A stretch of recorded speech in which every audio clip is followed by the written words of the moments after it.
President Wilson is trying as hard as he can to stick to his guns, which I guess is not the best way to describe a desire to not go to war, but that is how I've described it. 1914, so he wants the United States to remain neutral. 1914, speaking to Congress, he says that every man who really loves America will act and speak in the spirit of neutrality, which is the spirit of impartiality and fairness and friendliness to all concerned. It doesn't mean that he doesn't see the possibility. He doesn't mean that he wants to be caught unawares. So he does embark on a preparedness campaign, expanding the military, doubles the size of the army, expands the naval fleet with battleships, destroyers, submarines, other ships, so that we'll be ready if we have to enter the war. But he's very committed to keeping us out. In fact, he runs for re-election this way. He said, "Hey, vote for Wilson. He has kept us out of the war. He's proud of the fact that the whole world is burning, but not over here." There's a lot of factors motivating the United States' hesitancy to enter into this conflict. One is just the grotesque and brutal nature of the conflict. Who wants to be part of that if you don't have to?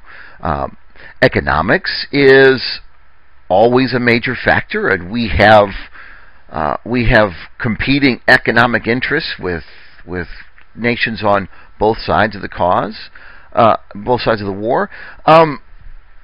Another thing that makes things really tricky is, after all the decades of immigration to the United States after the Civil War, we have Americans who are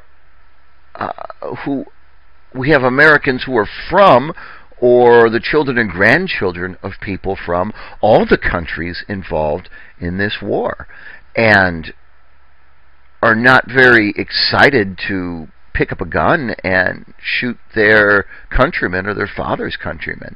And then you've got long-standing historical grudges.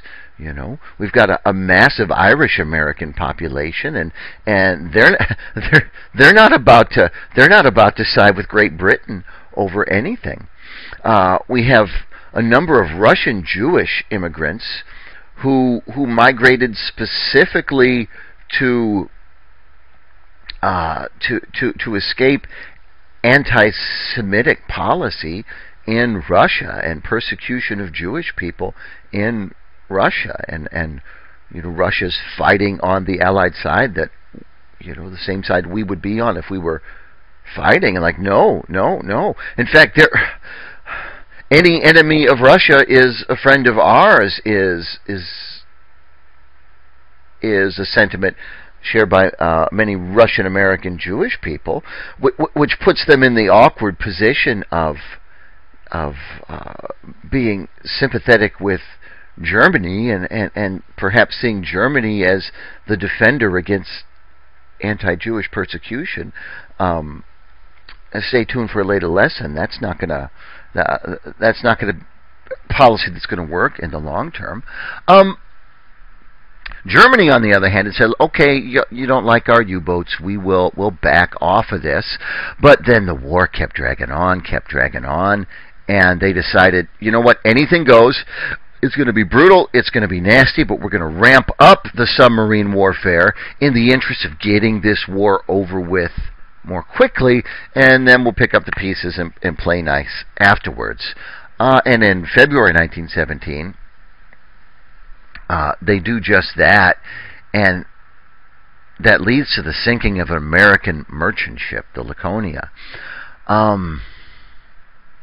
That's a bad move for the Germans, who will greatly benefit from the United States not joining the war. But the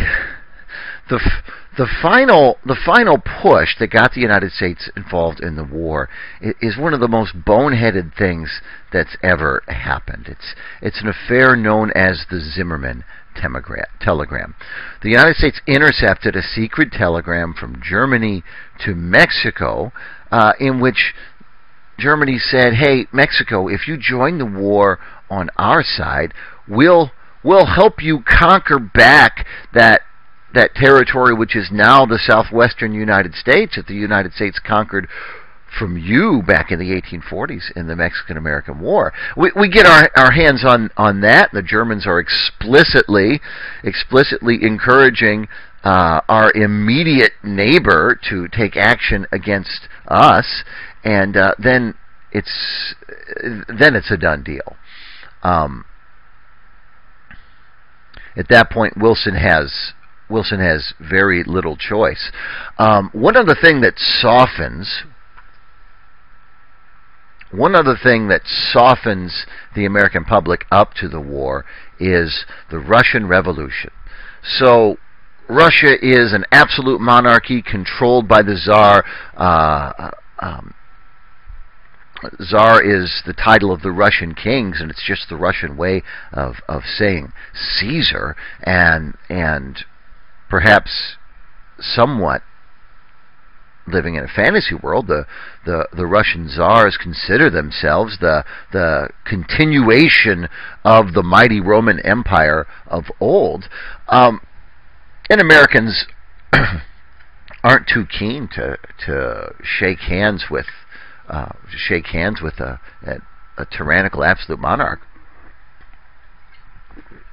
That all changes in 1917, when, and this is one of the most significant events of the 20th century, when there's revolution in Russia. The Tsar is overthrown, and at least for a moment, it looks like there's possibility of democracy emerging in that part of the world, and that makes Americans a lot more willing to enter into the conflict. So, watch the next two videos in the playlist. The first will tell you more about the Zimmermann telegram, the next about the Russian Revolution.